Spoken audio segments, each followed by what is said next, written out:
श्री कृष्ण यशोदा और नंद के लाल हैं, उन्हें नीले रंग में देखा जाता है। इन्हें कन्हैया, श्याम, गोपाल, केशव, द्वारकेश या द्वारकाधीश, वासुदेव आदि नामों से भी जाना जाता है।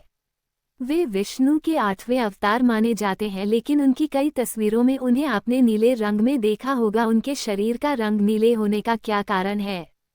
इस बारे में मुख्य 2 कथा प्रचलित है, जिससे हमें पता चलता है कि श्री कृष्ण के नीले होने का क्या कारण है। चलिए आपको बताते हैं। पौराणिक कथा। श्री कृष्ण का जन्म द्वापर युग में हुआ था। उन्हें इस युग के सर्वश्रेष्ठ पुरुष, युग पुरुष या युगावतार का स्थान दिया गया है।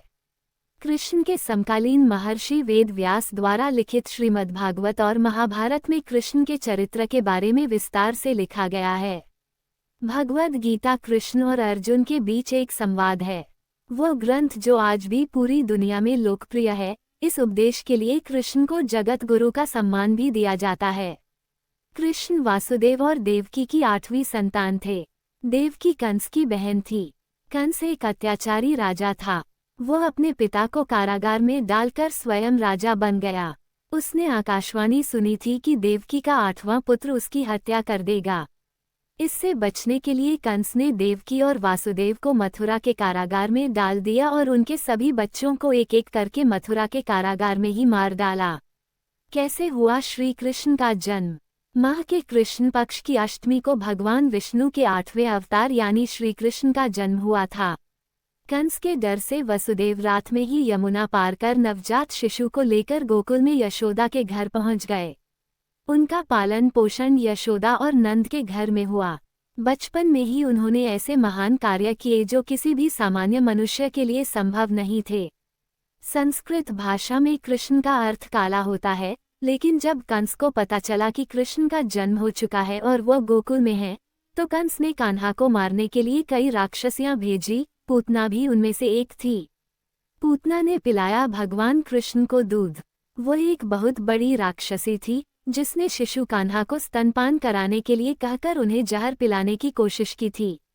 हालांकि वह सफल रही, लेकिन श्री कृष्ण स्वयं भगवान हरि के अवतार थे।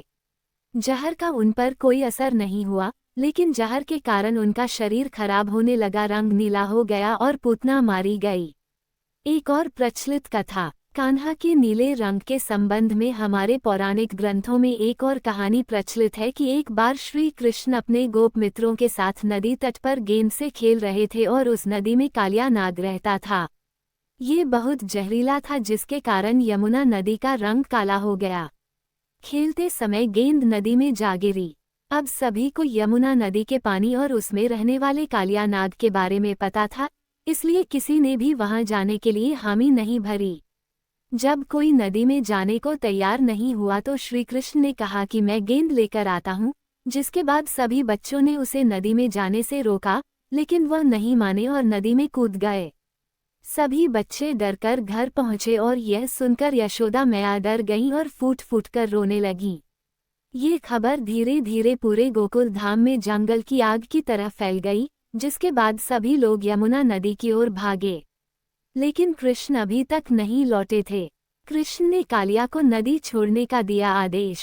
कृष्ण को नदी में देखकर कालिया नाग की पत्नियों ने उन्हें वापस जाने के लिए कहा, लेकिन कृष्ण नहीं माने और फिर कालिया नाग जाग गए।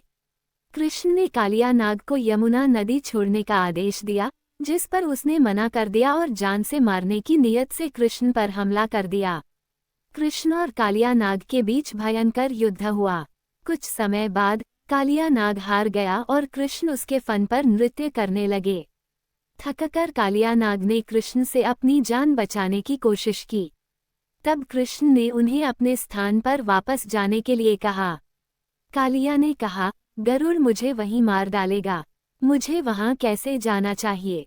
इस पर कृष्ण ने कहा, तुम्हारे फन पर मेरे पैरों के निशान देखकर गरुड़ तुम्हें नहीं मारेंगे। इसके बाद कालिया नाग ने श्री कृष्ण को अपने फन पर उठा लिया और यमुना नदी से बाहर आ गए और इसके बाद वह अपनी पत्नियों के साथ अपने स्थान पर चले गए। लेकिन कालिया नाग के साथ युद्ध के दौरान कृष्ण उनके प्रभाव को कम नहीं कर सके, इसलिए उनके शरीर का रंग बदल गया और नीला हो गया। उम्मीद है कि आपको ये जानकारी पसंद आई होगी। अगर आपको वीडियो अच्छी लगी हो तो वीडियो को लाइक करें और चैनल को सब्सक्राइब करना ना भूलें। जय श्री कृष्ण।